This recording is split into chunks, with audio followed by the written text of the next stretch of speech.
She didn't like me, okay? I made a fool of myself. Baby, don't talk that way. Dude, you're so money and you don't even know it. That's what I keep trying to tell you. So Could you not mess with me right now?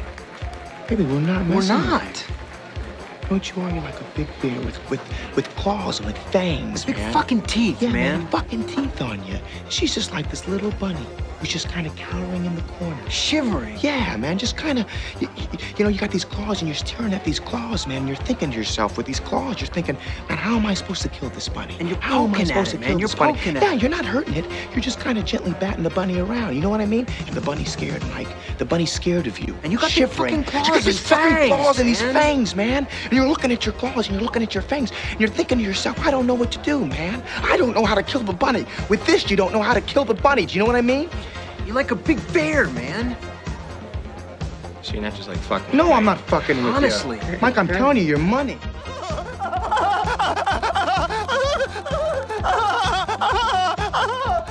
Oh, now I'm sad. Welcome to Rip City Retro. My name is Rich Finley. Joining me here as sometimes is Eric Brandt. What's going on, Eric? What's up, Rich? How you doing, man? I'm good. Truth be told, we've been trying for a couple weeks to do episodes. We've had different delays for various reasons. You have a wife and kids, like all of that stuff. I have a brain injury, like whatever reasons that we haven't been able to film. But we wanted to hop on today before the Blazers. What do we call the post All-Star period in the NBA? I remember when it used to be like 30 to 32 games. Now it's like 26 games left in the Right. season. Like it's so like you can't even call it the back half of the season or anything. The stretch run, or I I guess don't know. so, yeah. Final stretch, yeah. Yeah, that's probably the best way to put it. So, so before we enter this final stretch, and before we get to our topic tonight, because I'm very excited about our topic, and especially something that I texted you earlier today, and we'll get to that. But just real quick, just kind of a couple of the stories of the last couple of weeks. Just kind of get a sentence or two out of you about that, because this is kind of Rip City Retro for the last couple of weeks. Since the channel came back online, the Blazers did go on a 6-game losing streak. I want Thanks, to point, Rich. I want to point out the first loss was already in the books. And then it was 5 more, so I don't really think it was the channel or me. But, that's neither here nor there. They broke the losing streak. Scoot has come back. I'm really curious about your opinions on how Scoot has looked. Obviously, Denny Avdia made the All-Star games, first time since, 2015, that a non-Damian Lillard named person made the All-Star game.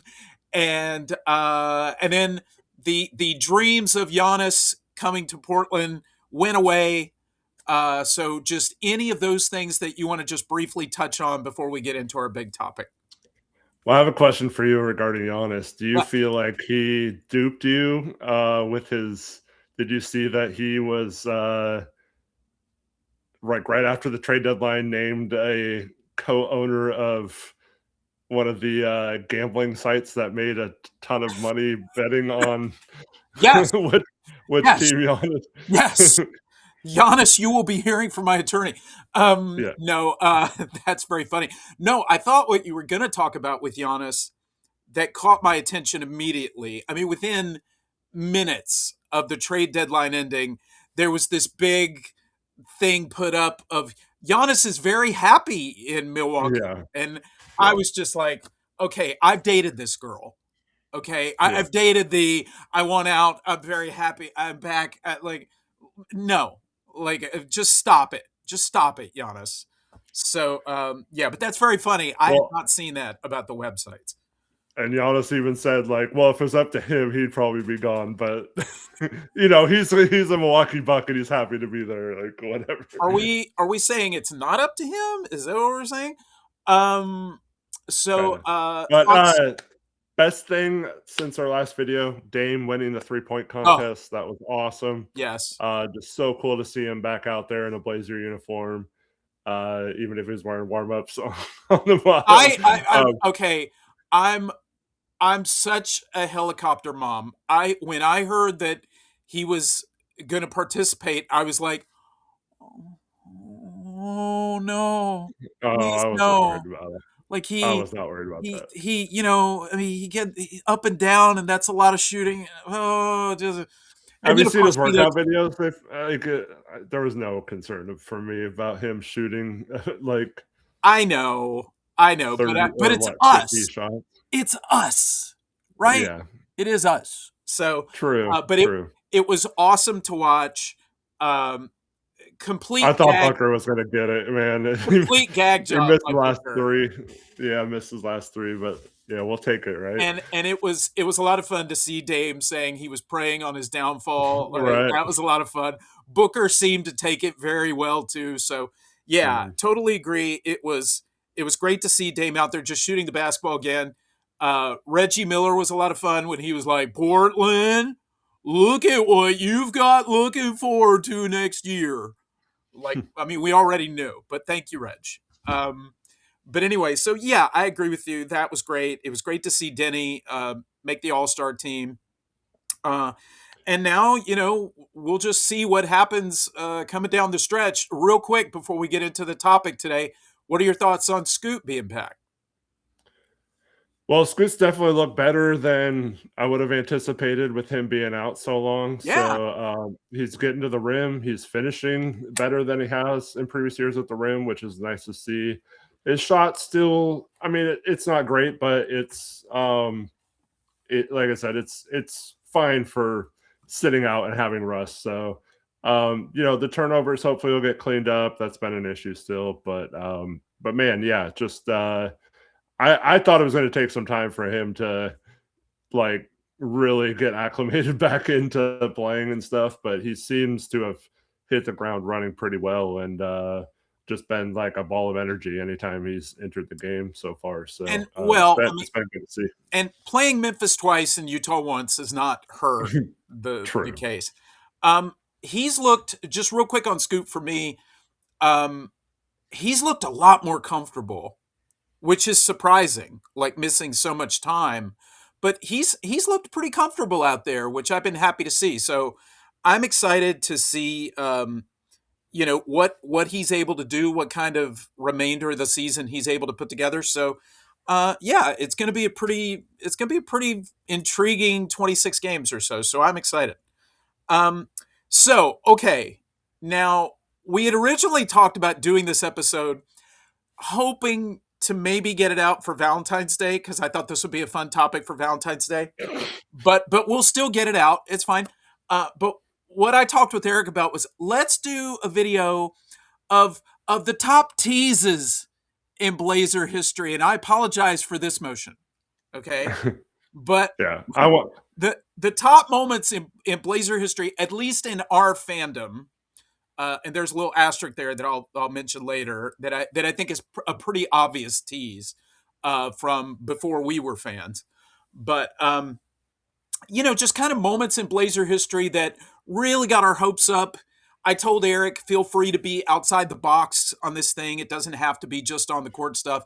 It can be off the court, a potential signing or rumors or whatever the case may be, to just kind of go wild. I gave Eric my suggestions, and then I told Eric, like, whatever order you want to put it in, like, let's just go with it. And then to tease the end of the video, we're gonna finish, Eric, on a statistic that I came across. Now, now we did not discuss this. You do not know what I'm going to bring I up. do not know what you're going to bring No, up. but you know every detail of this statistic. But Okay. because we haven't talked about it before, I bet you don't realize the totality of the statistic.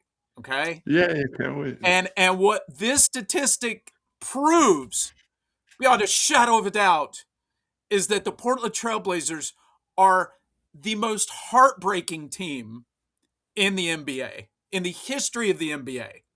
And I will prove it to you and the viewers by the end of this video. So, with all that out of the way, that's how we're going to end the video today. Let's start with the top teases in Blazer history. So, go. Now, I wanted to call this the Blazers blue balls, but Sure. unfortunately, their team colors are black and red, so it doesn't really work to Yeah. incorporate the blue. But then I was thinking, Rich, after I was coming up with the concept, I was like, well, this year they did go back to the PDX jerseys, which are like teal aqua. So maybe we can kind of like call it the aqua balls. I don't know. Close enough, right? Sure.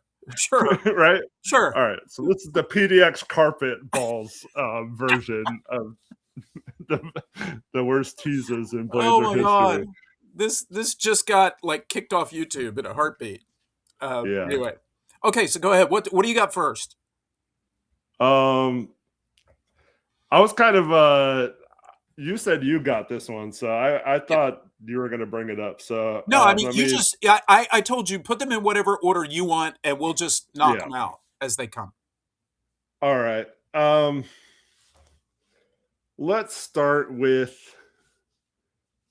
just start with some of yours.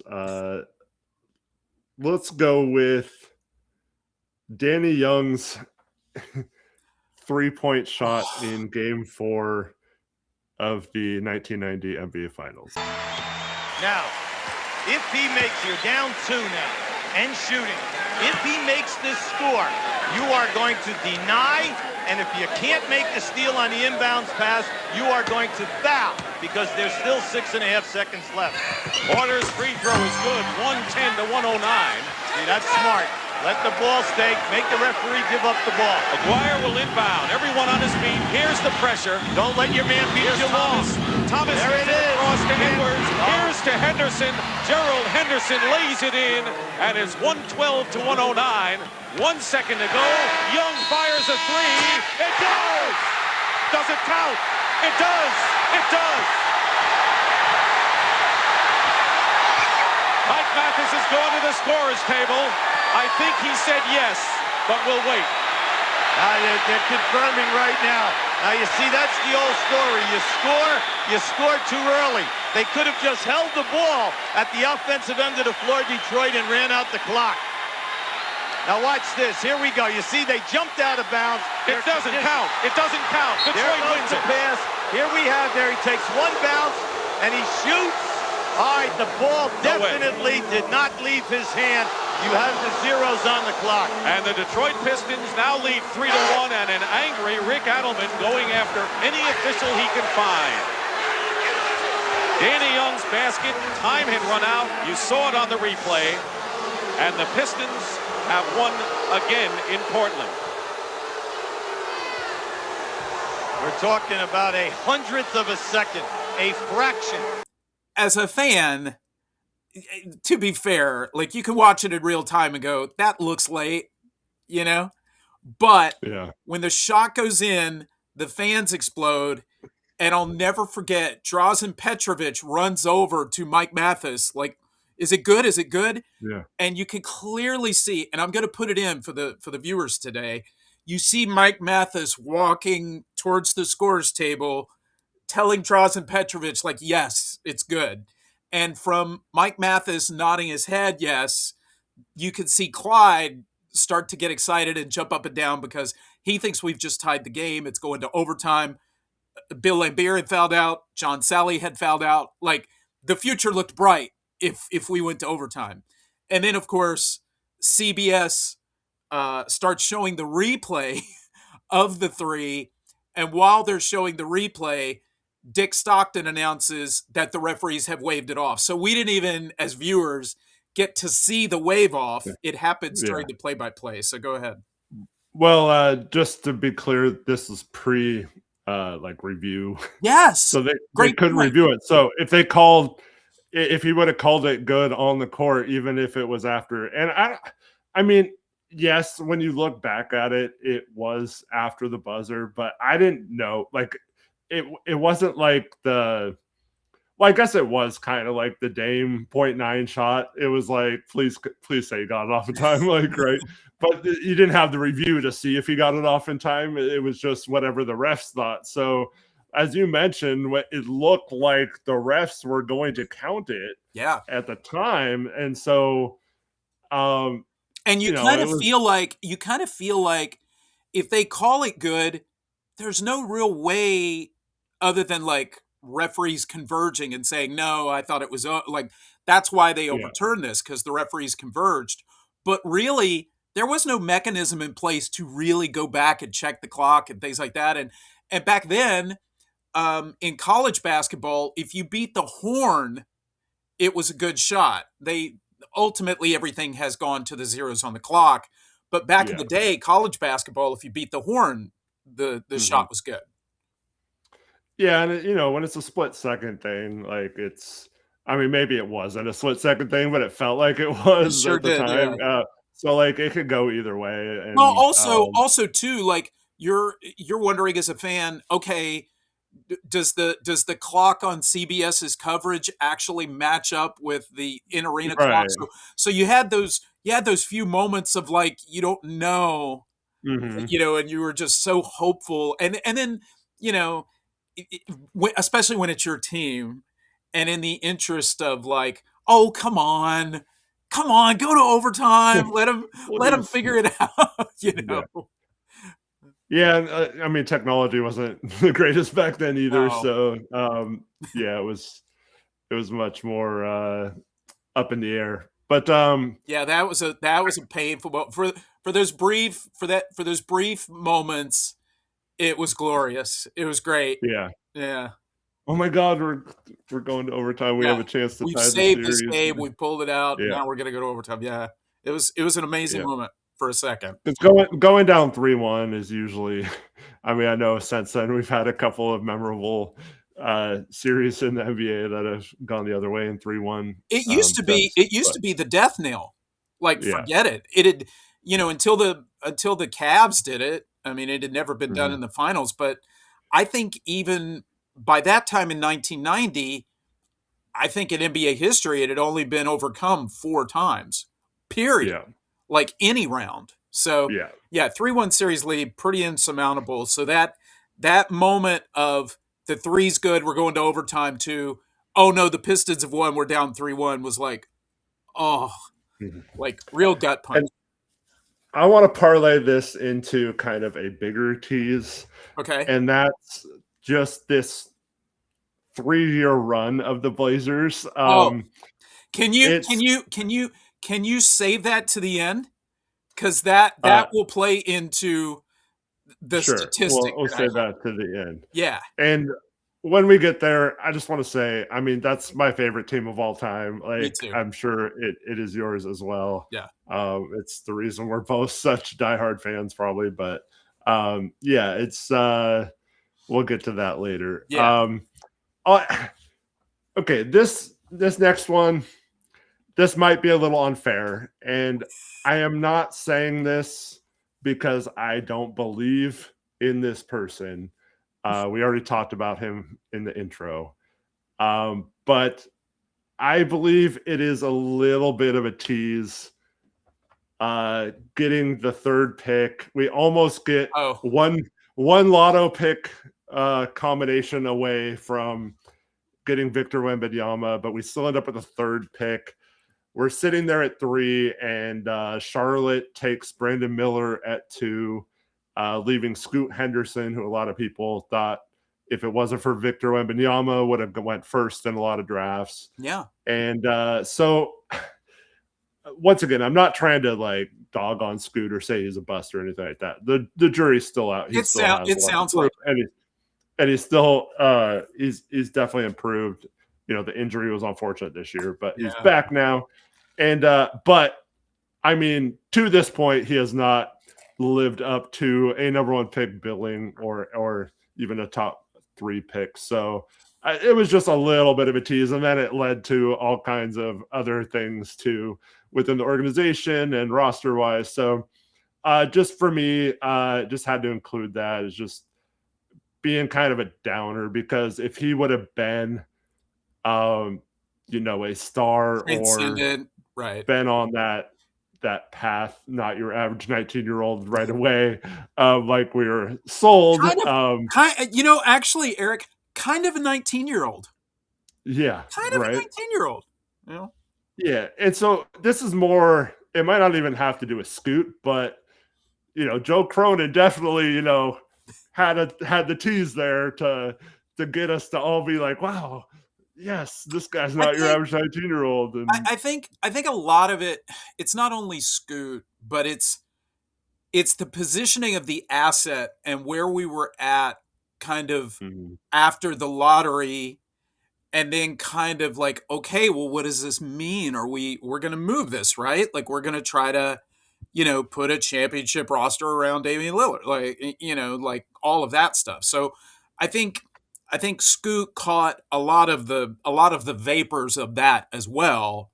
Not only that, but you're coming in to, seemingly replace yeah. the greatest point guard in the history of the franchise, and now that guy's back on your team. So, kind of weird, but yeah, I mean, that for me, I wouldn't have included that one, and I didn't, only because I kind of still look at that one as the jury's still out a To little be bit. determined. Yeah, But I get absolutely. it. I get why you put that. What's next? Let's talk about. Let's do the Memorial Day Miracle. Okay, I just watched this game a couple of days ago. Go ahead, set the table. Go ahead. Well, the Blazers. This was 99, right? 1999. Yeah. Yeah. They make the Western Conference Finals. Kind of a. I don't know if you want to call it a surprise run, but we had some uh interesting playoff series, and I think, is that the one where like Grant and Malone got into Yes. it? Yeah, it Yes, was, so before. it's the strike shortened season. Mhm. So we should mention that. So I think what did we play that year? Like 50 50 games? games? Yeah. Yeah, 50, yeah. And I think the Blazers, if I'm not mistaken, were they like 35-15 or something like that? Or Somewhere around there, yeah, yeah. somewhere around there. Beat Phoenix in the first round, and then beat Utah in the second round, and then played the San Antonio Spurs, the Spurs that had never won before. So they've never won a title. This is Tim Duncan in his, what is this going to be, year 3 now, I think?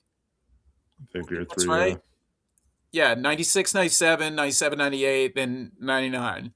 So, yeah, it's his third season. And the Spurs, uh, spoiler, they went on to win the title that year. So, but the Memorial Day miracle, go ahead, or massacre, whichever way we want to look at it from our perspective. Well, this is game 1, and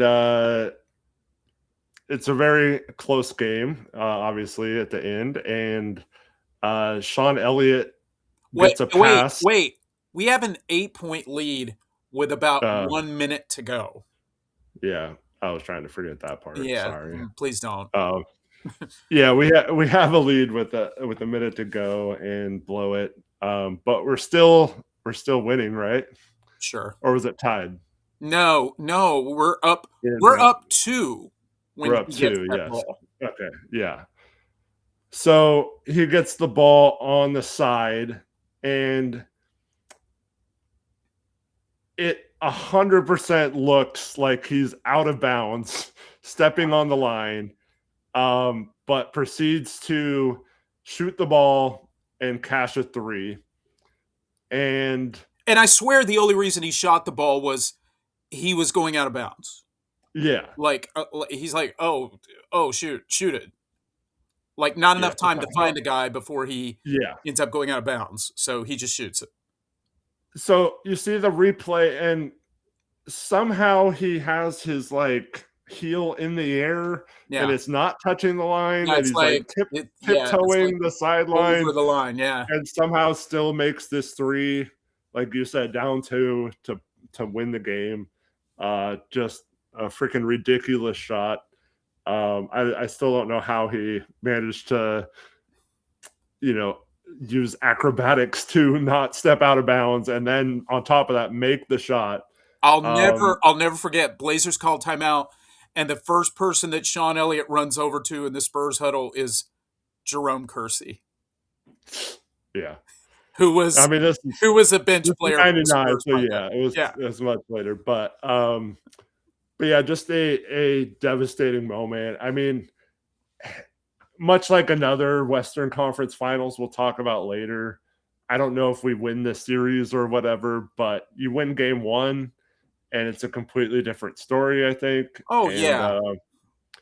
I mean, that team was so. I mean, they were very talented and deep, yeah, but with young guys like Rasheed, Damon Stoudemire, Isaiah Ryder Isaiah on that Ryder, team, yeah, Jim Jackson. right, like we just completely lost our focus after that kind of crushing defeat, and that was Yeah, probably why management then in the offseason went out and brought in Scottie Pippen to have yeah, some playoff moxie and so on and so forth. But Steve Smith, and yeah, but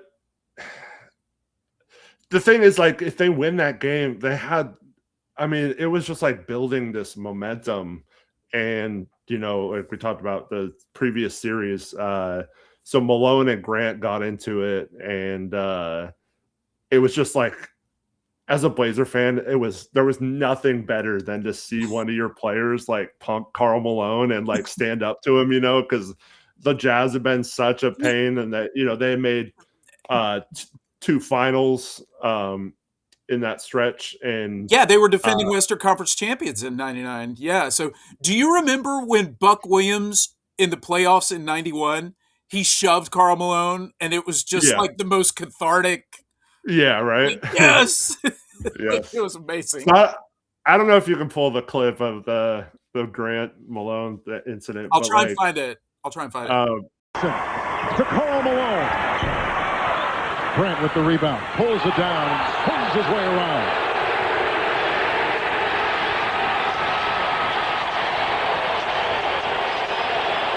What we just talked about, composure. Jackson, stolen by Bailey, picked up by Grant. No elbows there, even the poke by Malone. And a technical foul on Mike Dunleavy. He's on the floor, and it could be one more. And one more, and he's gone.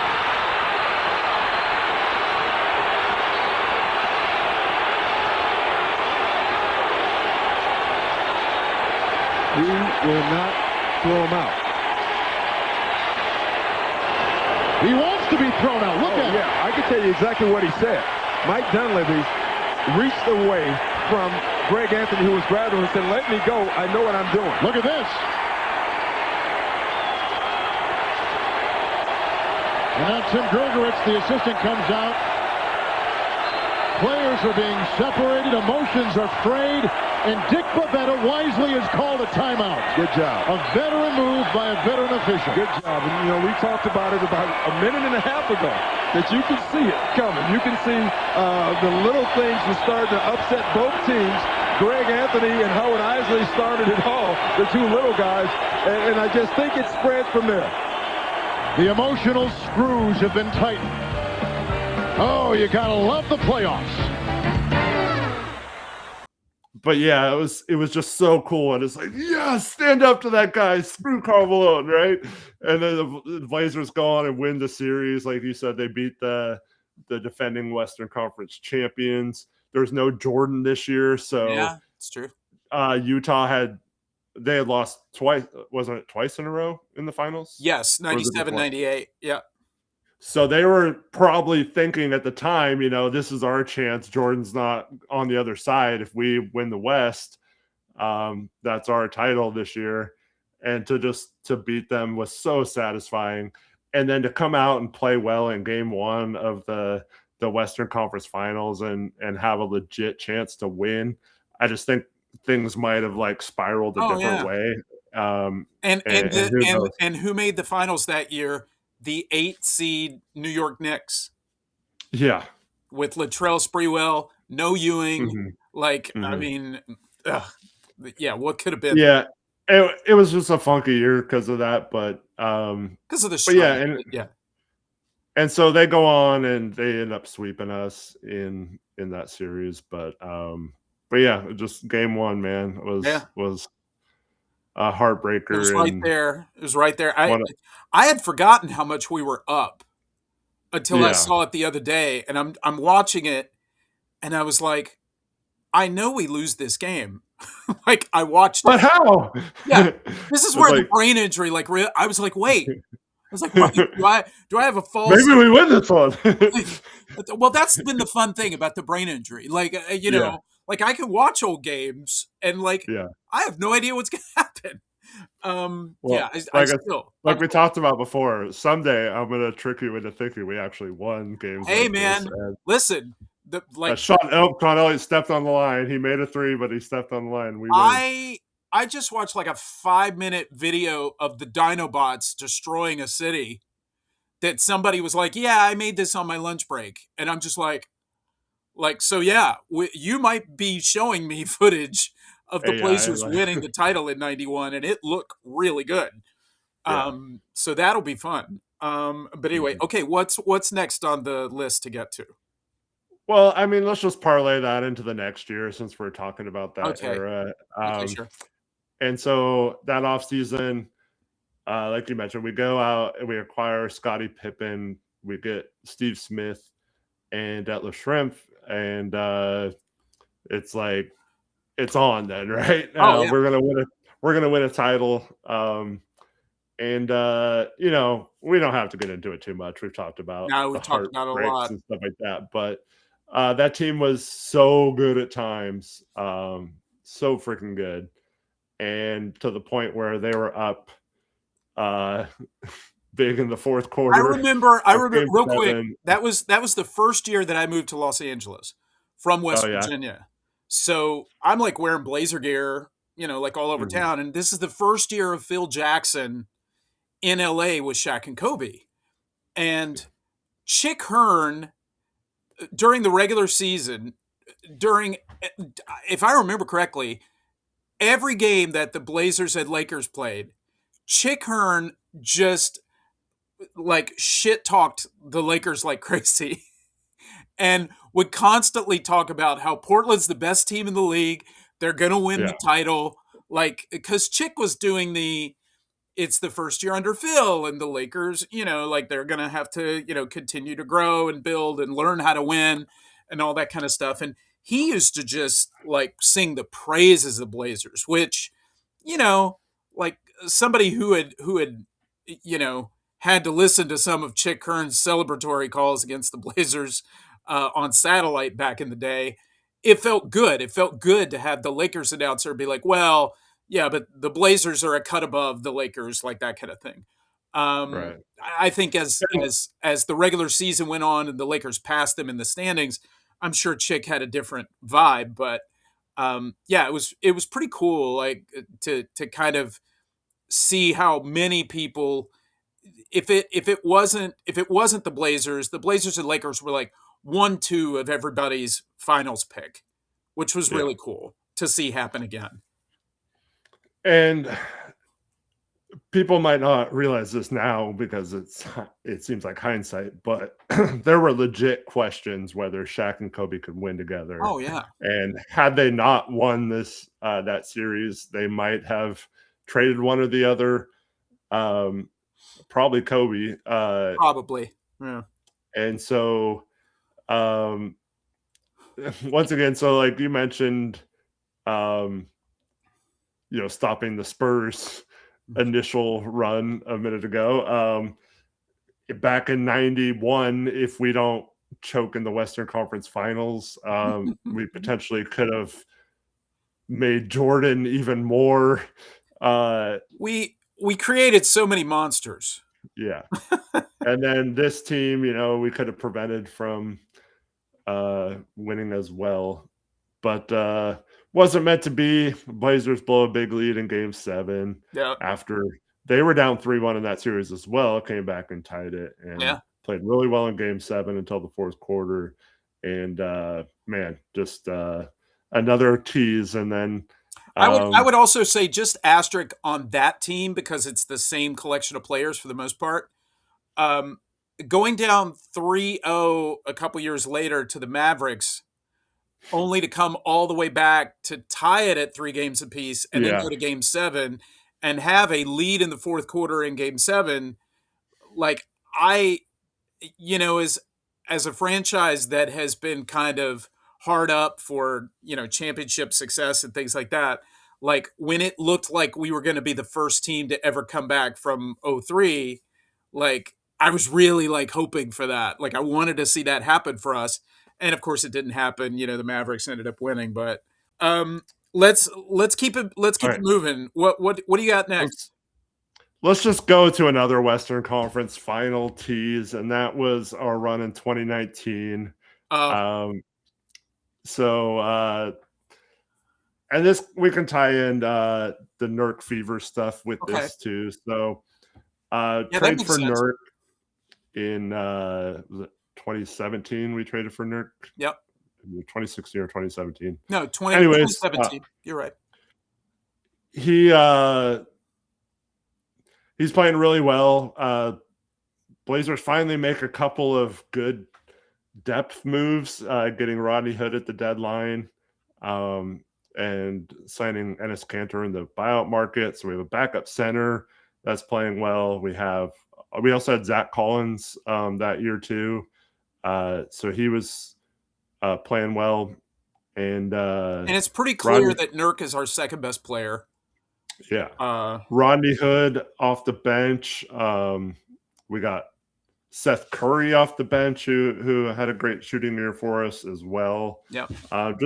Really, that was one of the worst parts about Olshey's tenure is like the first couple of years, a dominant starting lineup, but could never really figure out how to get the right bench pieces. And a couple times he got like one bench piece like Mo Williams and we did well. Or Aaron Aflalo. Yeah, which we'll talk about that. But so like he got a couple of bench pieces at times, but could never really fill out a bench that could actually help us when our starters weren't in the game. Right. But this year he seemed to have figured it out. We had depth at multiple positions. We had guys off our bench that were probably playing better at times in the season than some of the starters ahead of them.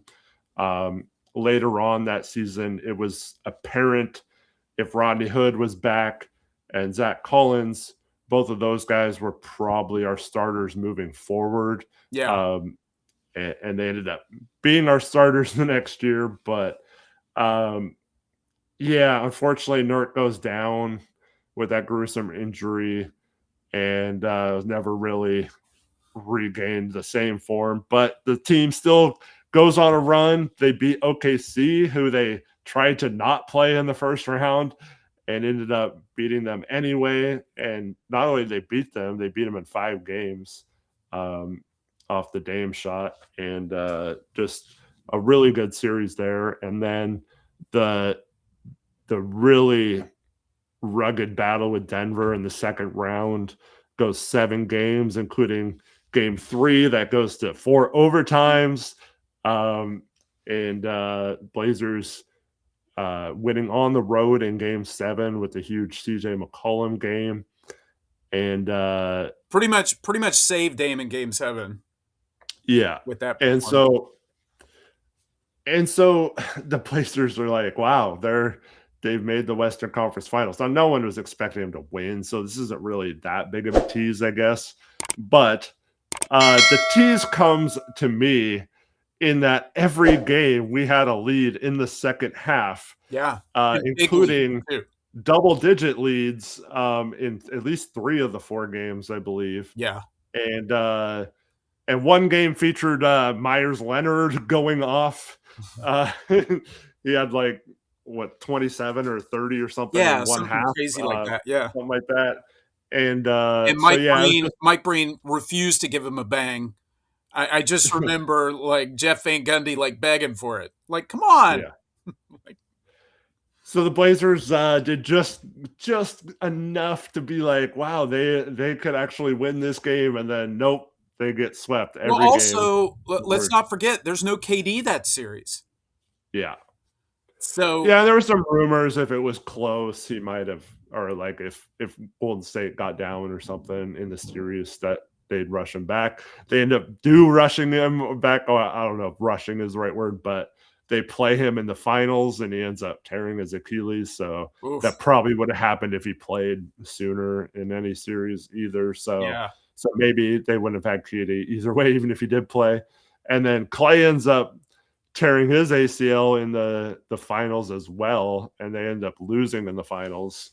But just having that series where it's like every game it's like, oh, are we gonna win this game?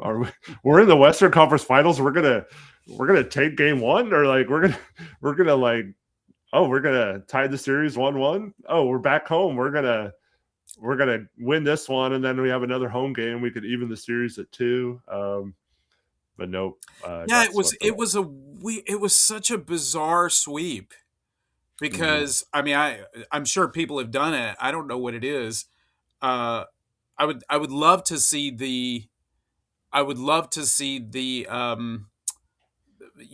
the time of possession, like for what percentage did the Blazers lead that series? Because I'm sure they led in that series more than the Warriors did actually. I think game Felt one like was a blowout. Wasn't game one a blowout? Like game one was the big blowout. We single covered Curry for that particular game, but then after that, I know we did that, but I still think it was close in the second half at one point. oh, I I think it think was tied after 3 quarters, and they pulled away. they blew it open in the second Yeah, half. yeah, Yeah, yeah, but yeah, yeah. I yeah. agree. It's a weird sweep. Well, It's a little like the '99 sweep to the Spurs, just in the fact that you have all this momentum going into the Western Conference Finals, and then you don't end up scratching at all, and it's almost like not even making an appearance in the Western Conference Finals in a way. yeah, and then so you come off that season thinking, oh well, we can build on this, right? Like this is just the beginning of them. And we need to get Nurk back, and yeah. Yeah, so Nurse coming back, and then they have to claw their way. I mean, the next season was weird. Yeah, the Well, we COVID had COVID stoppage. too. I mean, COVID came Yeah, in. Yeah. yeah, the bubble situation. But the NBA sets it up to basically make it so the Blazers have a chance to make the playoffs the next year, and they end up beating Memphis in the first ever play-in game and making the playoffs. And Dame's just going nuclear. And then we come out and beat LA as the 8th seed game 1. And that was for us at Blazers Uprise, that was probably the pinnacle, I guess, of Blazers Uprise, because we started the channel in 2019 after the Western Conference Finals run. So this next year, we win a game in against LA, and you're thinking we have a chance, and then we lose the rest of the series. Dame gets hurt, of course, and then we come back the next year. You're thinking, oh, well, we have a full season, and then we had, or it wasn't a full. I think it was shortened. I think it was 72 games. Shortened season, but we have a healthier roster. Nurk's back, all this stuff. Maybe we can go on a run. Pick up Norman Powell. Yeah, at the deadline, and then we end up matching up with Denver again, and they're missing Jamal Murray. They've got like their backcourt was so putrid. Austin Rivers and I don't remember the guy's name.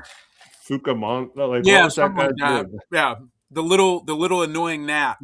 Yeah. Yeah. And we end up, those guys hit like huge threes down the stretch of some of the games, and Blazers just go ice cold, and then and we haven't made the playoffs since, right? That was the last playoff series we had. Wow, that's right. It's been a long time. So we went from the high of, wow, this team's on the come up. We got a GM saying he's gonna build a winner. He's super win now mode.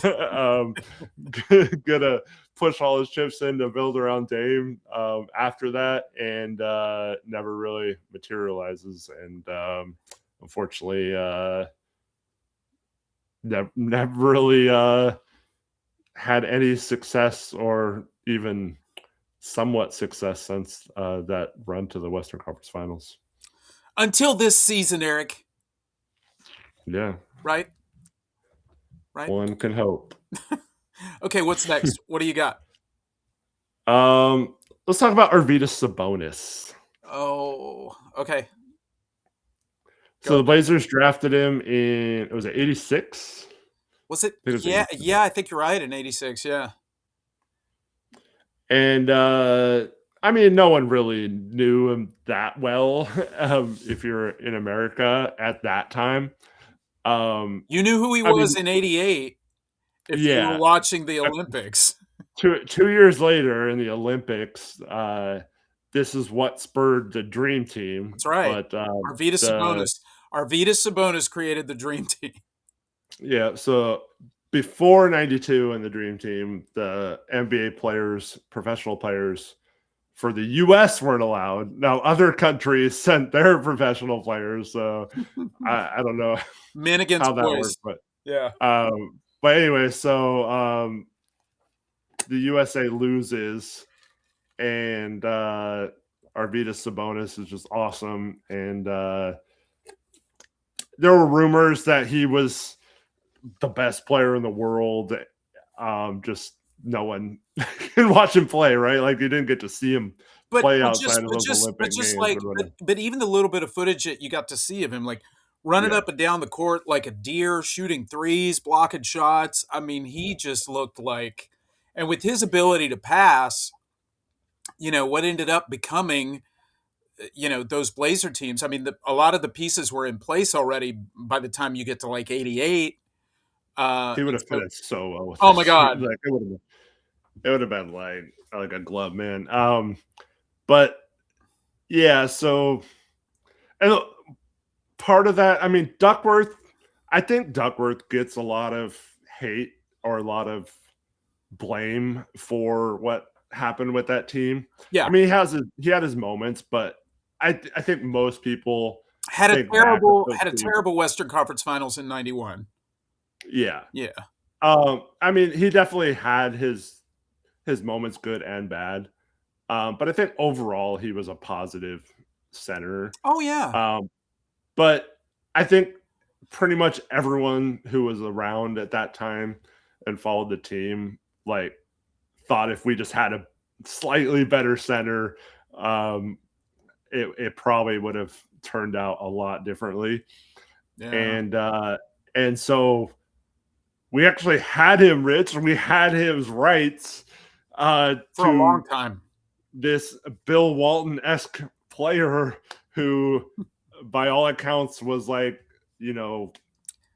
better than any NBA player. And he was like Sasquatch himself, just like like. But does he really exist?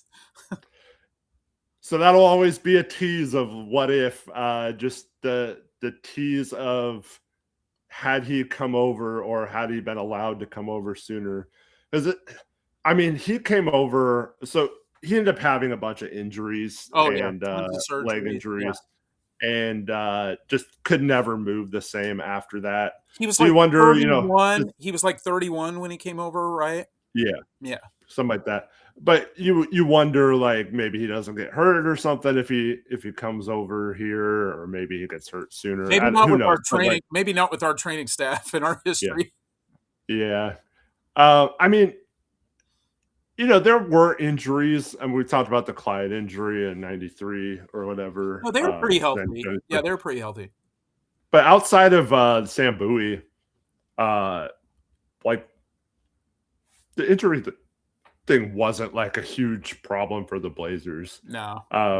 To be fair to that time frame. But yeah, it's just the ultimate tease of, man, we had the rights to this player. Like, can you imagine like the Nuggets having the rights to Jokic and just watching him dominate the Olympics or something, but not ever getting to see him play like with the Nuggets until because the USSR would not let Arvydas come. Yep. Like they just wouldn't let him come. So he ends up coming and can barely run up and down the court, is like put on a ton of weight, is just a much different player with no mobility, but still you see the greatness flashes and the passing you mentioned, and just the ability. At that time, there weren't a lot of bigs that shot three. And now we did have one in Cliff Robinson, maybe not with the Blazers as much. He shot more as he moved on to other teams, but like a lot of centers did not shoot threes at the time. So it was cool seeing a center who could shoot threes as well. Yeah. But just that was one of the last Blazer players that was like a true, man, get this guy the ball in the post and watch the magic happen after you have cutters and stuff like that. Oh, I mean, the way that he would find cutters and the way that he played with Strickland in particular, I mean, it was just some really beautiful stuff. As silly as it sounds, when Arvydas came over in the 95-96 season, I remember being bummed that we had traded Drexler the season before just to see the two of them play together, which would have been like a 33-year-old Clyde and a 31-year-old Arvydas. But just for like, I just want to see it one time, like I wanted to see that. But yeah. Also, for our younger viewers, you mentioned 31 and 33. That was a little different back then. Yeah, that was old. Yeah. Like Drexler was considered like washed kind of at that time. Yeah. And he only ends up playing what, two and a half more years after he got traded? He played 4 years in Houston. So 4. Yeah, he retired at 35. Yeah. So, man, and now you got LeBron out here, like what, 43, averaging 25 points a game. Well, even like someone like Harden or Curry, those guys are in their late Durant's. They're all in their late 30s and still looking good. Giannis is only 31 or something like that, and I think that's right. He's still looking good. So yeah, it's not the same. Like prime was like 27 to 30, and then once you were on the north side of 30, you were considered on the downside. There's that great opening piece to Game 4 of the 1992 NBA Finals, where Bob Costas is talking about Clyde Drexler's career, and he's essentially laying out the case like, if Clyde isn't going to win the title in 92 with the Blazers against the Bulls and Michael Jordan, like he might not ever win it. And one of the reasons that Costas said for that was Clyde was 29. He was going to be turning 30 that summer. And Costas says Clyde Drexler, nearing the age of 30, like 30 in the NBA back then used to be this ominous, like, I don't know, and not for Dame time, but for something else. Like, I don't know, you're starting to get a little long in the tooth. Like, it's kind of crazy, like what we used to think about shooting guards back then. I just think these days with the technological advancements, the health advancements, the way the guys take care of their bodies, but also like the way the game is played now. And I know a lot of people like don't want to hear two old guys or one really old guy and one other guy that's kind of pretty close to the same age.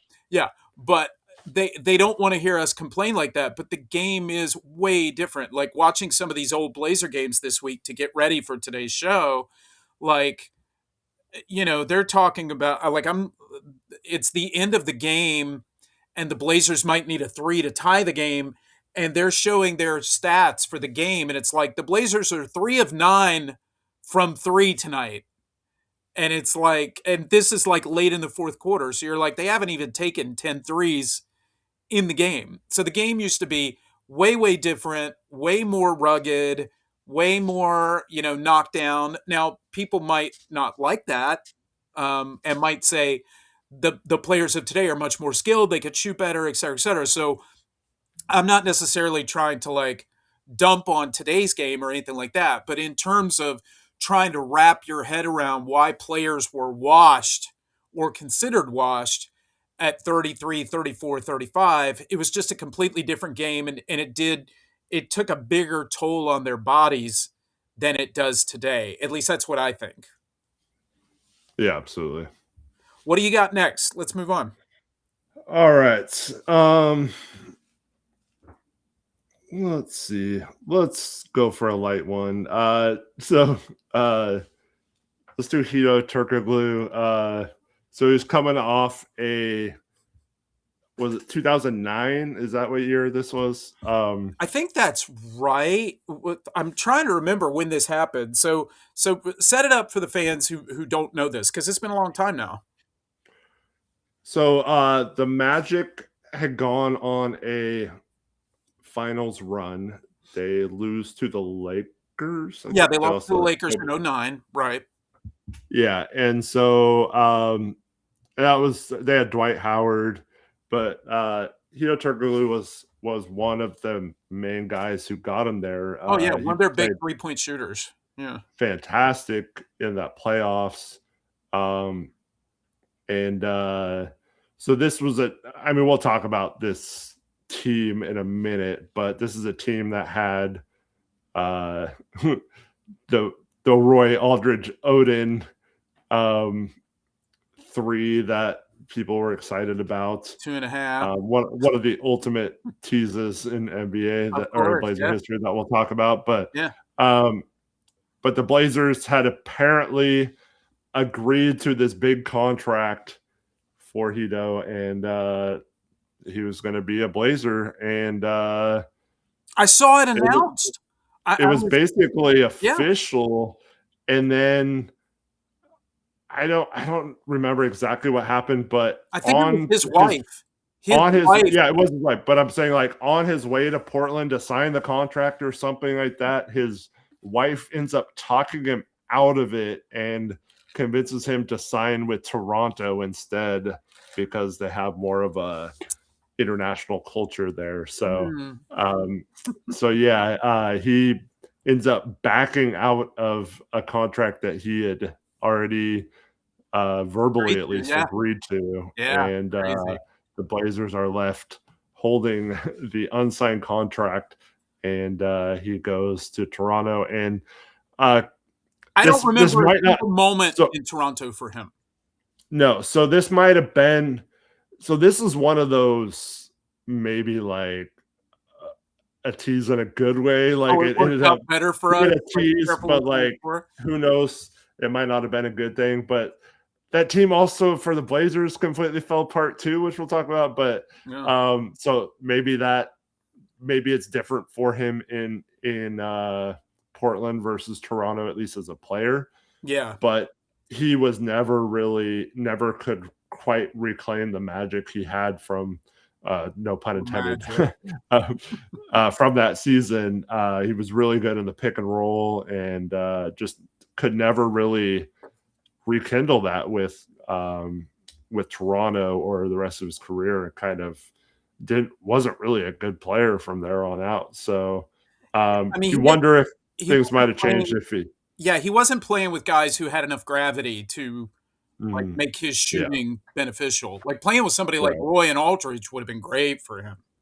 Yeah, maybe. Just was never meant to be. But at the time, that would have. I mean, the Blazers don't have a huge history. I mean, now we've signed Dame. I guess you can include him on that list. You know, Andre Miller, Brian Grant, just some of the notable, like Wesley Matthews, free agents throughout Blazer history. Rod Strickland.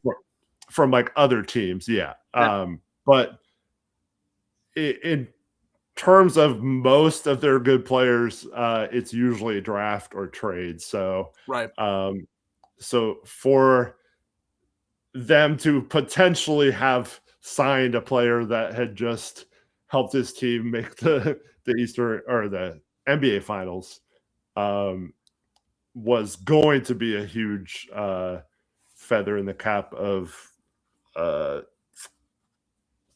of Portland at the time, but Yeah. just wasn't meant to be. And like I said, probably turned out to be a good thing because he was not very good. Well, why don't you just kind of dovetail this into? I mean, you just talked about All right, Aldridge and Odin. I guess we Go gotta ahead and do we that. gotta we gotta rip off the Band-Aid, right? And that's just We wish it was a Band-Aid. yeah. So in the offseason of 2006, I mean, no one knew this at the time, but the Blazers were in the process of, like a lot of people would say at the time, got the best two players in the draft. Yeah. And just made a couple of awesome moves. They had the worst record, best lotto odds that year, but ended up falling to fourth. And this is back when they only pulled for the top three, so 4 was the worst they could be. And they end up pulling off a great trade, only giving up a few, like it was like Sergey Monia and Cash or something to move up from 4 to 2 because the guy the Bulls wanted to take at 2 was available at 4. And so we just swapped picks with them. And that happened a lot back in the day. Yeah, it doesn't really happen anymore, does it? Where picks like just one pick away would just get swapped for cash and both teams would be happy. And so we'd move up from 4 to 2 and get Aldridge. And that was huge in itself. But then we made a trade earlier that day with Boston to we sent them Telfair and Ratliff and some other pieces, and they ended up dumping Rafe LaFrance on us, who had a big contract at the time, and in order to do so, gave us the 7th pick in the draft that year. And so the Blazers used the 7th pick to once again trade up with cash for the 6th pick and just swap 7th and 6th picks. So they take Randy Foye and swap him with Brandon Roy. And we end up coming out of that draft with Roy and Aldridge. And then they both have Aldridge not quite as good as Roy, but Roy was obviously awesome his rookie year. Rookie of the year. Yeah. And then but Aldridge, you definitely see the signs of him being a really good player. Sure. And we still had Zach Randolph at the time too, his rookie year. So he was kind of blocked positionally, so he didn't really get the same chance Roy did his rookie year. But you could see the flashes of being a good player. And then we end up, I think we're tied for 6th or something best odds the following summer. End up winning the lottery, and it's one of those drafts, Rich, where there's a clear top 2 players, and the Blazers take the generational big man Greg Oden, who had just led his team, Ohio State, to the NCAA championship. They didn't win in the championship, but they made it there, and I think they lost to Florida. I think that's right. Yeah. So there was some debate over Odin Durant, but not a lot. There were some fans, to give some people credit, that wanted Durant. There was like a honk once for Odin, honk twice for Durant billboards and stuff. And a lot of people now will claim that they honked twice or whatever, or swore they should have taken Durant. And, those people ended up being correct. Danny Ainge claims he would have taken Kevin Durant, but almost every GM would have taken Greg Oden there. However, comes out before he even plays a game that he has a knee injury, and at the time there was this new surgery called microfracture surgery. I think only Amari Stoudemire had it. Stoudemire thus had far. it. Yeah. And so They were, I don't know, like at it was devastating at the time. But prior to that, And we also had not seen the injury. yeah, Like, you just got word of the injury right. in September. Apparently, there were some rumors that he hurt it bowling, and then the other rumor was that he hurt it playing Dance Dance Oh Revolution god, on the arcade game. Um, just crazy, it's a very but difficult game. yeah. And so a lot of younger fans, I mean, some of you younger people might not even remember this, but Rich, do you remember the LeBron James, Dwayne Wade, Chris Bosh Oh, intro in Miami? of course, Not of one, course, not yeah, two, yeah, yeah, not three, right? They're gonna win like 10 championships or whatever. yeah, of course. That was kind of the feeling Blazer fans It had. It wasn't was, a yeah. matter of it was not a question of are we going to win a championship, Rich? It was a question of how many championships is this team going to win? Yeah. Because we just got Roy and Aldridge, and they are awesome. And Roy is Rookie of the Year. Would go on to, I think it was 3-time All-Star. And we're adding the number one pick, this generational center, who is just like a beast And a to winner, these guys. and a Yeah, winner, and a good team guy, and yeah. all around seemingly really good dude. Yeah. Dude, the sky's the limit, right? Yeah. Like we are I loaded. remember calling someone I remember calling somebody who, like, I think, well, actually, it's probably my dad. I'm thinking, like, who else was a Blazer fan in West Virginia? Now, I was already living out in California, but nobody was a Blazer fan here. And Yeah. I think I remember calling my dad, and I think I actually uttered the words, "We're set." Like, because I mean, that's how people felt though. it did. It really did. It was amazing. Like, Mhm. you could still go online and watch the footage of, the lottery being called out while, they were at that bar in Portland, and watching the fans' reaction as all the numbers come out and it becomes clear that, we're going to have the number one pick. And then, I mean, literally they start with season tickets go on sale tomorrow. Like, I mean, it was an amazing time. It was an amazing time to be a Blazer fan. Um, Yeah. Unfortunately, it had nothing to do with the on the court product, but it was amazing. It was Mhm. it was a tease, that is for sure. And of course, that ends up dovetailing into, you know, Odin continues to get hurt. He has the devastating injury in '09 The against dislocated knee, yeah. yeah, against the Houston Rockets, and that was really painful to see. And then the Blazers kind of moved on from him then. They traded for Marcus Camby at the trade deadline in 10. And then it's just 1 year later where you've got Brandon Roy, like, seemingly with no cartilage in his knees, um, end up having to retire. So all of a sudden, I mean, in a very short period of time, you've got LaMarcus Aldridge looking like that Will Smith Fresh Prince of Bel-Air meme where he's standing in the living room with no furniture. Like, all of a sudden he's like, what?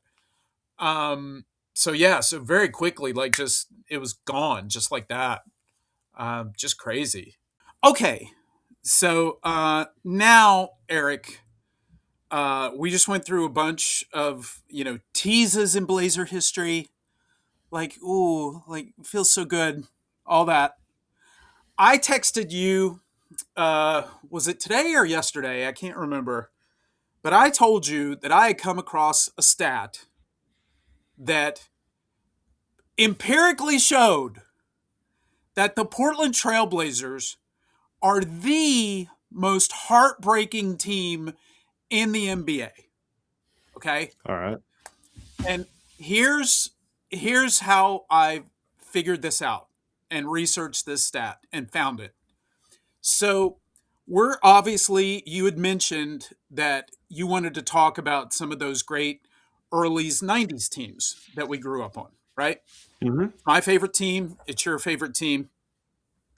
So, just real quick, When you look at that team, when Rick Adelman took over the Blazers as the head coach, and when they really started winning at a high clip, they trade Sam Bowie to New Jersey, Brooklyn now, but New Jersey at the time. Bring in Buck Williams, who had been a multiple-time All-Star, great scorer, Nets all-time leading scorer at the time. I don't know. He may still be their all-time leading scorer now that I think about it. So when they started winning at a high clip, and of course everybody knows they went to the finals 2 out of 3 years. Sandwiched in there is my most painful loss as a Blazer fan, the 1991 Western Conference Finals to the Los Angeles Lakers.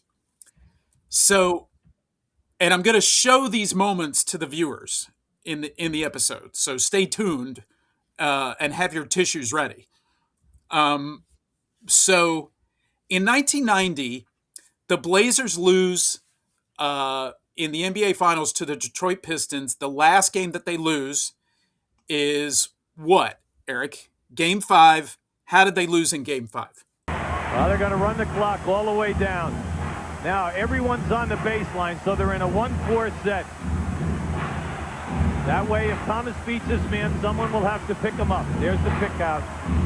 Vinnie Johnson with 1 second to go. His shot is good! It's 7/10 of a second. Timeout, Portland. They're not playing the guy out of bounds. They're not going to allow a long pass. 7/10 of a second. There's the shot, and the game's over, and the Pistons have won the World Championship. Back to back. They get the ball into Terry Porter. He gets the ball in the corner. He's in three-point range, takes the shot. The shot is off. Pistons win the title. They're back-to-back champions. Okay. The following year, 1991, how did the Blazers lose, Eric? Game 6 at the Forum against the Lakers. And how did they lose? Drexler and Percy threats to drive, and there's Porter. Yes,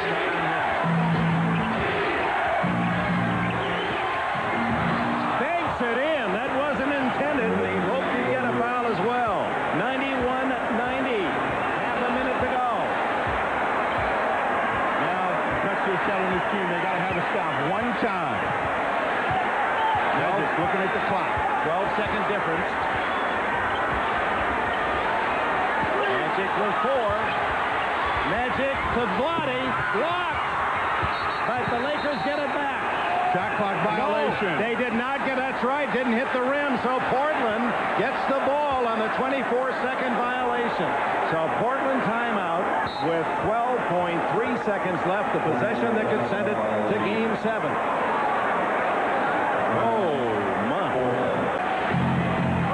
Perkins with the long arm reaches out, and for big guys the problem is always that they're not used to this situation. Very tentative. Porter with the ball.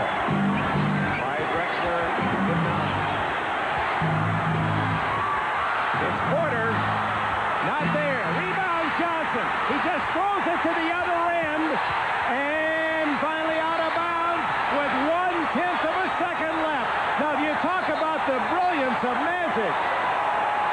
Well, in this situation, Portland can only throw it to the rim and hope that somehow they can dunk it because it's not going to be a legal shot. The Lakers go to the finals in Chicago, and they'll be led by Magic Johnson. Okay, then now we move on to 1992. The Blazers come back.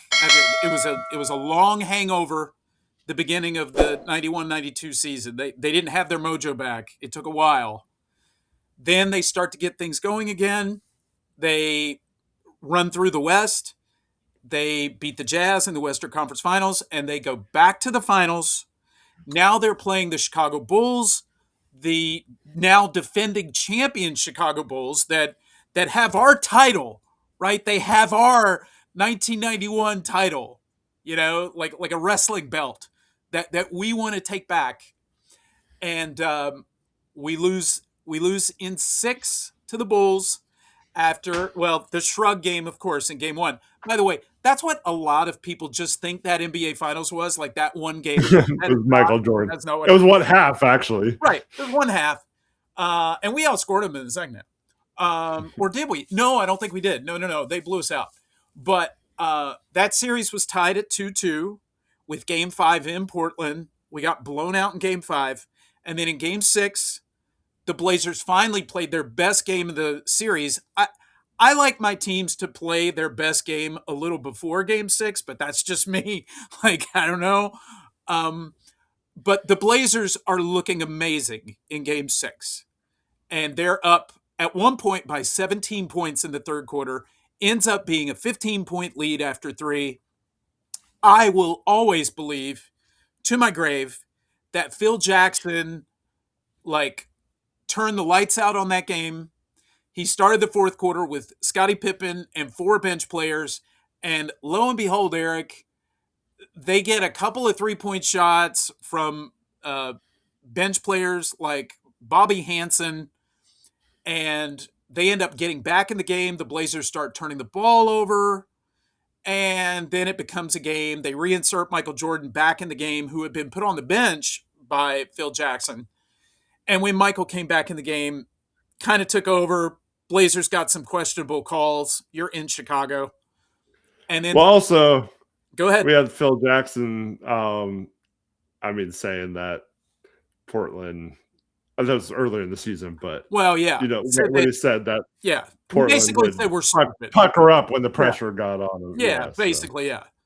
He basically chokers. Yeah, he basically used the R word to describe us. So it was pretty bad.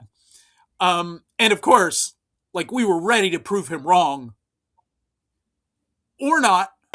Chicago 96, Portland 93. The Blazers do not have any timeouts left. Portland placing 2 players down the floor to try and get a quick hurry-up offense going after this free throw. 4-point Chicago lead. Drexler was checking, thought there might have been a timeout remaining. Here's Kelsey for 3. Paxson with the rebound. Time running down. The Chicago Bulls have won the NBA championship for the second straight season. So we lose by 4. So we've now lost by 2. We've lost by 1. And now we've lost by 4 in 3 straight elimination games. You see what I'm saying? Mm-hmm. So in the games where we got eliminated, we've lost by 2, we've lost by 1, and we've lost by 4. Move to 19... In consecutive seasons. Yes. Now we move to 1993, so the 92-93 season. A season that I had told you that I kind of wanted to be on the tease list, because the 1992-93 season, we lost Danny Ainge in free agency. He went to the Phoenix Suns, but we signed Mario Elie, and we signed Rod Strickland to those teams. And Rod Strickland, it was thought that he was going to become a third guard, but he actually ended up leading the team in assists. Drexler had a lot of trouble with his knee that year. He only played 49 games.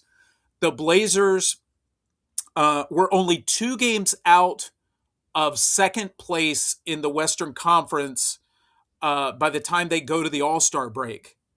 But around the All-Star break, and we can kind of gloss through this quickly. Maybe we'll talk about this bigger in the future.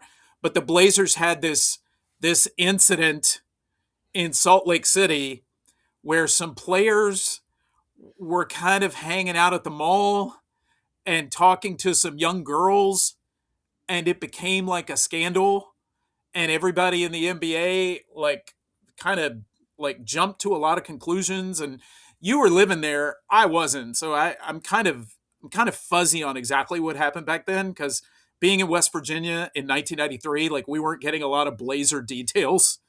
But that, they tried to sweep that under the rug too. But the team immediately lost 4 straight at home. They lost 5 out of 6, and the wheels kind of came off that season. Now they rebounded a little bit as the season concluded. They won 51 games.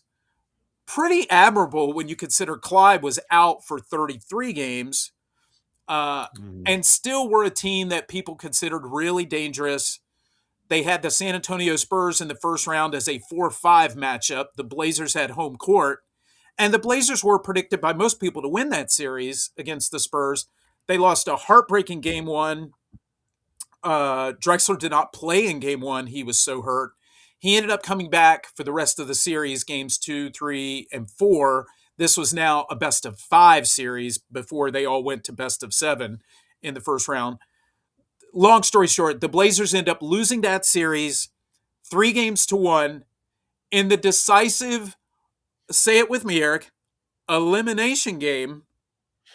They ended up losing that game by 3 points. Drexler lost it. Cliff Robinson. No good. Porter at the buzzer for 3. No good. It's all over. So now, 4 straight years, we have lost by 2, we have lost by 1, we have lost by 4, and we have lost by 3. Go to the 93-94 season for the Blazers. The Blazers go 47-35. Clyde, again, misses a lot of games. He's healthier than he was in the season before, but he still misses quite a few games. The Blazers in that offseason had signed Chris Dudley, Chris Dudley was like one of the first players. I don't know if you remember this, Eric, but he was one of the first players that like really benefited from the rebounds, blocks per minute metric because he was a bench player for New Jersey, but his per 36 was like off the charts. Like he was going to average you like 20 rebounds a game if he played 36 minutes. Problem was Chris Dudley could never stay on the floor because he couldn't shoot free throws and he wasn't an offensive weapon at all. But a lot of people at that time, including myself, felt like after having Duckworth in the middle for so long, that maybe what the Blazers really needed in the middle was just somebody to rebound and block shots and kick the ball out to their offensive players. They had gone and gotten Harvey Grant from the Washington Bullets, Jeremy's dad, as we always say. And Harvey Grant was great with the Bullets. He was 18 points a game. He came to the Blazers and averaged 9. So Harvey... They did give birth to or not him, but him. What's that? And his woman. His, I don't know if it was his wife or not, but whoever he was with did give birth to Jeremy while they were here. Yes. I mean, good things. Yes. But, I don't know if it should cost you half your offensive output. But that's neither here nor there. But I loved Harvey Grant. I always believed in Harvey Grant. I was so stoked when we got Harvey Grant. That was one of the big teases for me that I told you that offseason, getting Chris Dudley and Harvey Grant. And, of course, Dudley broke his ankle in like the second or third game of the season at the Lakers and basically missed 76 games that year with a broken ankle. So that's Did you hear he's running for mayor again? Yeah, or I heard. Governor. Yeah. I heard that he's running for mayor again. Governor, yeah. So again, Blazers are 47-35, a terrible record. However, the following season, the Houston Rockets did go 47-35 and won the title. So now that's a little different because they had this guy in the middle, the Hakeem something, who was really good. Hakeem Olajuwon. And, so the 93-94 Blazers, they played the Rockets, who ended up going on to win the title. They played the Rockets in the first round. And in game 4, they were down 2-1 in a best of 5. And in that elimination game, Eric, they've got a chance. Remember, no timeout, so they got to rush it up length of the floor. You saw Adelman going push it. Whatever you do, you don't let Strickland get the ball if you miss it. You keep the ball out of his hands. You can't let him get a 3 off. I'd foul right now. He's going to let him get a 3. The 3 on the way for the tie. Oh, my! Hits the front of the rim. And the Houston Rockets advance to round number 2 against Phoenix. The final 92-89. So in a 5-year stretch, the Blazers lost 5 elimination games by 13 points. I looked this up. I did the work. And by I did the work, I mean AI did the work. But I did the work. It is the quote unquote greatest, if we want to call it that, the greatest stretch of elimination games for a team in terms of the point differential. The next closest is those Utah Jazz teams of the late 90s. And in a 5-year stretch, they got eliminated by a total of 20 points.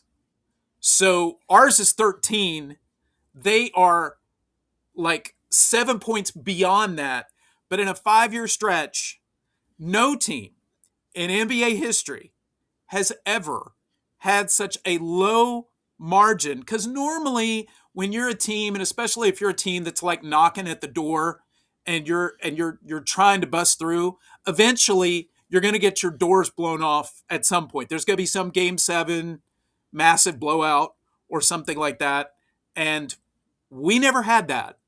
And no team in NBA history, and I looked this up too, even when you consider the champions, when you consider the Showtime Lakers, when you consider the Boston Celtics with Larry Bird, when you consider whether it's the Golden State Warriors, the Cleveland Cavaliers that won with LeBron, like all of these teams, even if you factor in a break for a championship, okay, and you just look at like five years of being eliminated, it doesn't even have to be consecutive years. It can be broken up with a championship.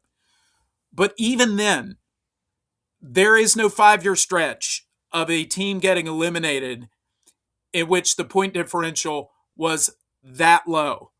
So, statistically speaking, no team in the playoffs over that stretch of time has ever ripped the guts out of their fan base like the Portland Trailblazers. I will let you try to come up with some kind of rebuttal for this statistic, but you cannot. It is airtight. Well, the only solace to that is that we might not have won those series anyway, because Very they were true.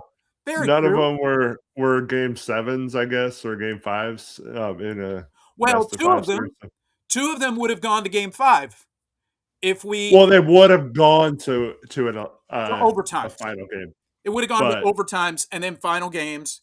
And the 92, I mean the 92 one, ironically, that's our big blowout. We lost by 4. Ooh, we lost right, by 4 points. But yeah, but like 13 points in 5 seasons of your that's elimination crazy. games, like the games that drive the stake in your heart for that season, like to be under a 3-point average. So basically, with the exception of that Bulls game, uh, you know, all the other 4, you've got a shot in the air to either tie or win that game. And we came out on the wrong end every single time. And 3 of those shots by Terry Porter. But I do not judge at all because Terry was like our big shot maker, et cetera, et cetera.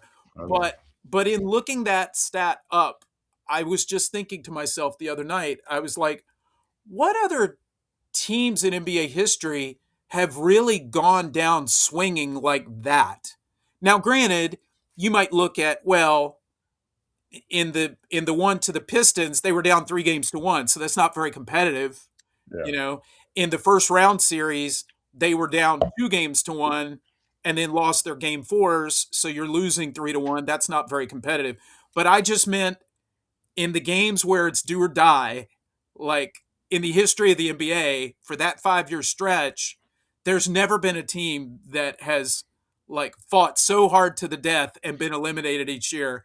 I found that stat fascinating, and it rings true to me being a fan of those teams and Yay, kind of Blazer fans. suffering through all that heartbreak.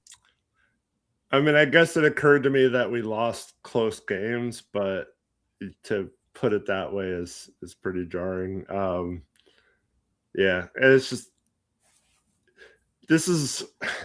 it's one of those lists where you're like, yeah, that's right. They are one of the best teams to never win a championship, the early 90s teams. But Yeah. it still sucks that they're on that list, right? Like Let me ask you a quick question.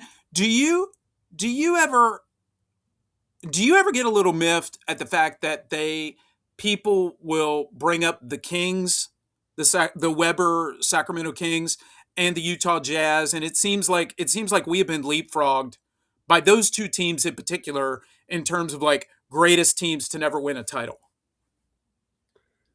Yeah, I mean, the Jazz made the finals twice, lost to Jordan both times. I mean, I understand that. They were good for a long time. I can see the comparisons there between that team and the Blazers. The Kings one though, like they get loved because of a rigged game against the Lakers, right? But who knows if they win the title that year? I mean, we'll always come back to this being the greatest tease, I think. And it's part of your stat. Well, I guess this game. Well, yeah, it was this game.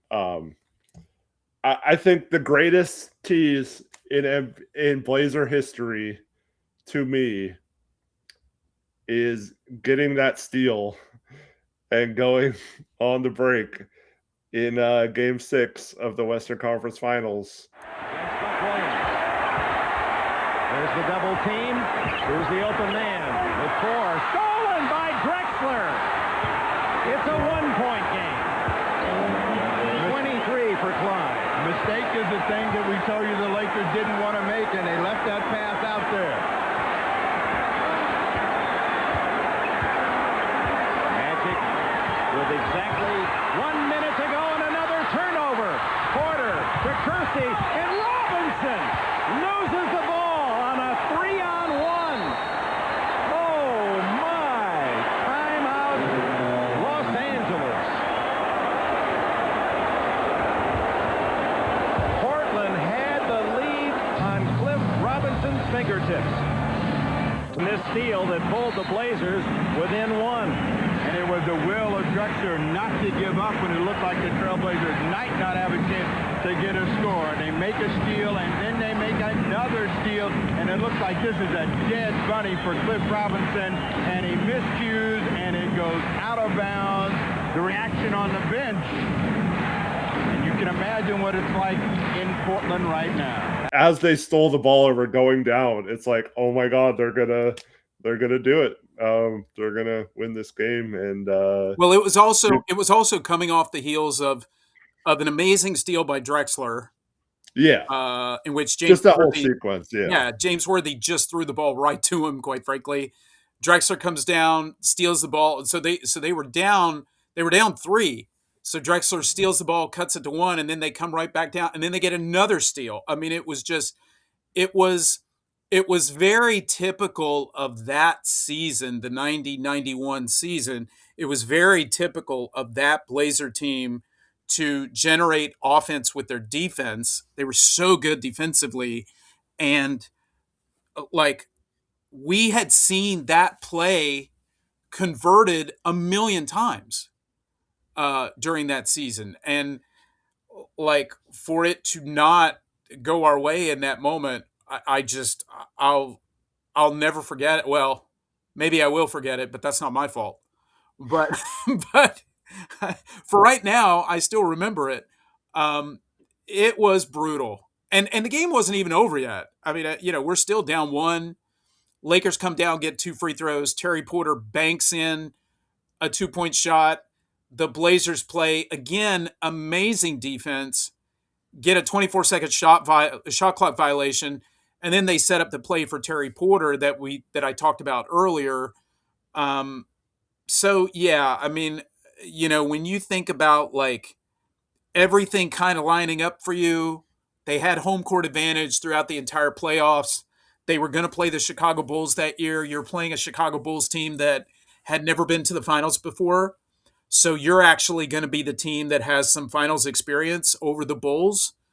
Um, like I said before, you would have had home court advantage. I mean, if there was ever a year that the Blazers were going to break through with that group and win the title, like it was right there for them. And bounce of the ball and things like that. And that, again, I mean, going back to the stat, like to lose 5 elimination games by 13 points in 5 years.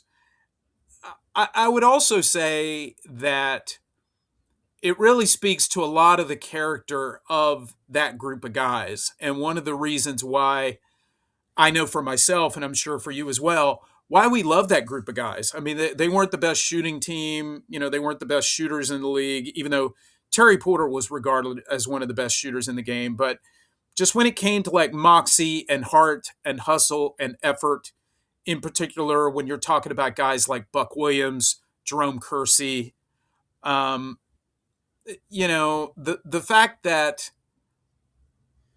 to eliminate them in the playoffs 5 years in a row, I mean, you basically had to scratch and claw and do everything that you could to kill them, basically, is kind of something admirable to look at. Like that particular group never really just laid down and like dogs and you know got beat down like typically happens with teams, even when they pass their physical peak as a franchise. And so like that's one thing that I look back at that group. I mean, obviously I wish things had gone differently. I wish the Blazers had been fully healthy in 92, 93 to see what could have happened.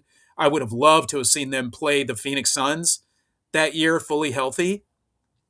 But yeah, I mean, I just think it's a testament to that group. They didn't win the title, but they were a really scrappy bunch with a lot of heart. 63-19. Man, they were so good. Yeah. Tough. Yeah, really, really good. Had 3 All-Stars that year, Porter, Drexler, Kevin Duckworth.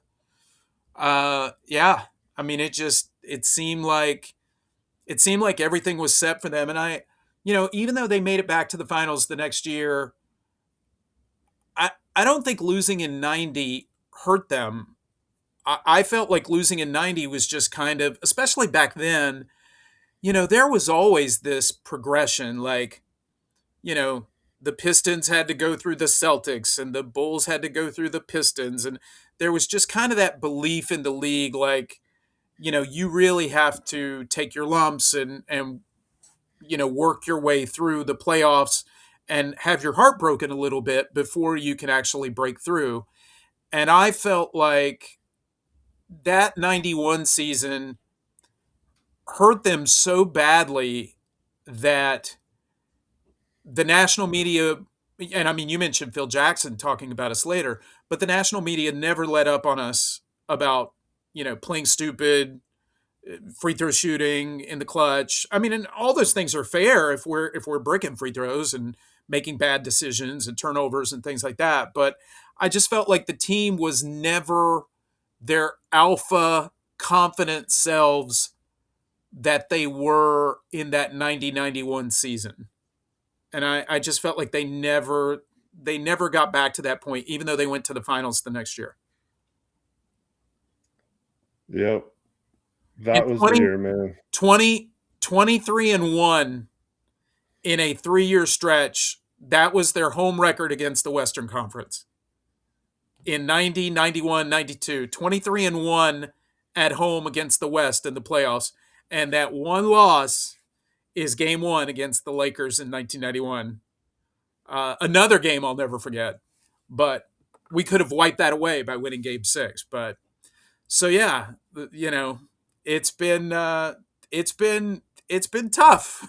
it's been a tease. Now we kind of covered a lot of these things in a video that we did that's on the channel that people could go watch if they want more misery, where we talked about the most painful moments in Blazer history, where we talk more in depth about the 92 finals and the 91 Western Conference finals. But you know like I kind of wanted to just like show you this stat and be like, there's actually never been a team that has like ripped the guts out of their of their fans with postseason elimination after elimination, where we're on the verge and we might extend the series or win the series or whatever the case may be, only to come up short, with a turnover or a bad shot or something like that.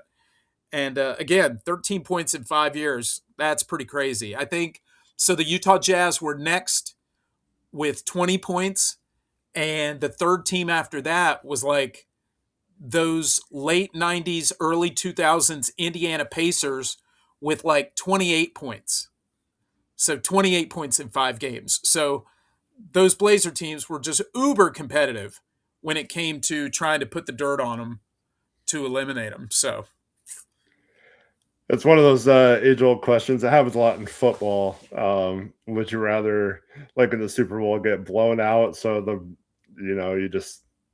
you don't have to worry about the what ifs? You just were dominating and weren't the better team that day, or would you rather lose on a last-second play, or like my Niners in overtime against the Kansas City Chiefs or whatever? I think, well, okay. To answer your question, what I would want, I would want to lose close, like rip my Yeah. heart out. Like I'm You just fine with have it. a chance. Yeah. I'm fine with it. The Kansas City Chiefs one for you, like once that play opened up, like it just became obvious. Like the play's not even over yet, but you're like it's over. Like Yeah. that had to be a painful way to lose. Mhm. But I would still take the close. I would Take take the that, close yeah. victory. I would take the close loss every day. Yeah, at Yeah. least you have your just hurts so much more. I know. I know. Well, Eric, let's go ahead and wrap it up. It's been great to see you. Yeah, you too, Rich. I'm kind of I'm glad that the margins of victory is not really something that had occurred to you about those teams. Yeah. For By you, the like if you had said, "Oh, 13 points, I know all about this," I'd be like, "Ah, shoot." But go ahead. by the way, I looked something up that you said earlier. Yeah. Buck Williams, it was surpassed by 4 points, but he's still second all-time in Nets franchise history in scoring. Who is it? He got passed by 4 points. It's still a current player, Brooke Lopez. Oh my Got him. gosh. Oh my gosh. Lopez? 4 points. But yeah, 4 points. the Nets all-time leading scorer only has 10,444 points. That's great. Well, Buck, that was the crazy thing about Buck being their all-time leading scorer for so many years. Like, I mean, kudos to Buck, but at the same time, it was like the Nets really have. I mean, like Dr. J is in the Nets history, right? Mhm. So, like, it's kind of funny the different players that have passed through there. Obviously, KD was there, Kyrie was there, but those guys just had a cup of coffee there. So, yeah, it's kind of funny that it took that long for Buck Williams to be supplanted, but that's kind of funny. Eric, before go ahead, what do you want to say? I would say, by comparison, Dame is obviously our leading all-time point scorer. He's got 19,376, so almost 9,000 more points for the Blazers' career leader And than the Nets. He's gonna add a little more to He's it. gonna add to it, maybe. Yeah, exactly. Maybe. Hopefully. Um, Hopefully that's not another tease for a future Oh episode. man, don't. So before we get up out of here, tell everybody where they can find you online and what they can look forward to coming down the home stretch over at Blazers Uprise. You can find me on Twitter at Hoopsjock. Yeah, Blazers Uprise. Obviously going to be having post-game shows after every game the remainder of the season. And you're gonna have some playing games, I think. Maybe a playing game or two. Maybe playoff games. We'll see. Yeah, be great. But if not, then we dive into the draft in the off season. So we'll live stream the NBA draft and then have a show for that, and then also free agency and stuff as we get into the off season.